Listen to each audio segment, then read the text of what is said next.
অনেক সময় আপনার সাথে নিশ্চয়ই এরকম কোনো ঘটনা ঘটেছে যে আপনি কোনো কাজে অনেক পরিশ্রম করেছেন আর ক্রেডিট অন্য কেউ নিয়ে গেছে, বা স্কুল লাইফেও যেখানে আপনি পরিশ্রম দিয়েছেন সেখানে ক্রেডিট অন্য কেউ নিয়েছে। এই পরিস্থিতিতে জীবনে আমরা অনেকেই পড়ি এবং এটা খুবই একটা কষ্টদায়ক পরিস্থিতি হয় আমাদের জন্য। তো নিজেকে এই রকম পরিস্থিতি থেকে কিভাবে বাঁচাবেন, আজকে সে বিষয়ে কিছু টিপস দেব আপনাদের।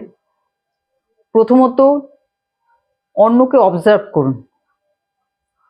যে মানুষটি আপনি যার সাথে কথা বলছেন, যে মানুষটি আপনার সামনে রয়েছে, তার কথা শুনুন, তাকে অবজার্ভ করুন, তার চোখ মুখের হাবভাব দেখুন, তার ইন্টেনশনটা বোঝার চেষ্টা করুন।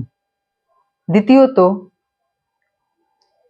টু দি পয়েন্ট কথা বলুন, অতিরিক্ত কথা বলতে যাবেন না। তৃতীয়ত হচ্ছে, নিজের পরিকল্পনা গোপন রাখুন। কারোর সাথে নিজের পরিকল্পনা শেয়ার করবেন না, কারণ আপনার পরিকল্পনা নিয়ে অন্য কেউ সেটাকে এক্সিকিউট করে ফেলবে আর আপনি তাকিয়ে তাকিয়ে দেখবেন। এরকম পরিস্থিতি যেন না হয়। চতুর্থত, সব জায়গায় নিজের সব কথা বলবেন না।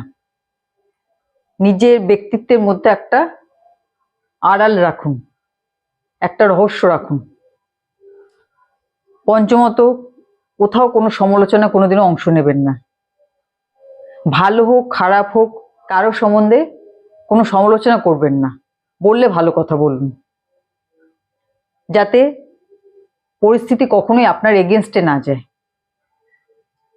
নিজের ব্যক্তিত্বকে এমনভাবে তৈরি করুন, এমনভাবে সবার সাথে দূরত্ব বজায় রাখুন, যাতে সবাই আপনার সম্বন্ধে কিছু না কিছু আলোচনা করে, সে নেগেটিভই করুক, কিন্তু আপনি যেন তাদের আলোচনার বিষয় হন। ষষ্ঠত, সবার জন্য সবসময় অ্যাভেলেবেল থাকবেন না, যে আপনাকে যখনই ডাকবে তখনই পাবে, এরকম সিচুয়েশন যেন না হয়। প্রথমত, নিজের কাজের কখনো প্রশংসা করবেন না, অন্যকে করতে দিন, আর নিজের কাজটা খুব মন দিয়ে করুন। ঠিক আছে? তো এইরকম কিছু চেঞ্জ নিজের মধ্যে আনুন, তাহলেই বুঝতে পারবেন যে আপনার চারপাশের পরিস্থিতিও কতটা পাল্টে গেছে। কারণ যখন আপনি নিজে ভেতর থেকে চেঞ্জ হবেন, তখন আপনার চারপাশের পরিবেশ কিন্তু পাল্টাতে বাধ্য। ঠিক আছে? তো আজকে ভিডিও এখানেই শেষ করছি। সবাই ভালো থাকবেন, সুস্থ থাকবেন। নমস্কার।